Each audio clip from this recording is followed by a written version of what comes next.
બંધ કરી.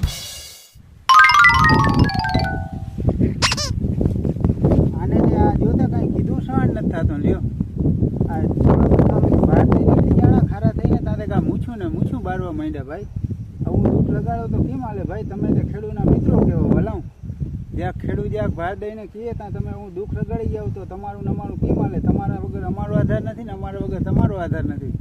બાપ આવી રીતના રીહામણા ના હાલે હો. આમાં કાંઈક સમજો મારા વાલાઉ જ્યાં ગાવો ધીરજ રાખો બાપ. તમે તો મિત્રો ખેડૂતોના મિત્રો કહેવાઓ તો આપને કાયમી આખી જિંદગી ભો હારે રહેવાનું હોય ને આવા દુઃખ લગાડવો ને તો બાપામાં આપનું તમારું ને અમારું ક્યાંય ભેરું ના થાય. તો હવે મારા દીકરા આ ઠંડે કલેજે ગુલાબી ઠંડી પડે ઠંડે કલેજે કામ લ્યો અને મારા બાપા વૈધા રાખો.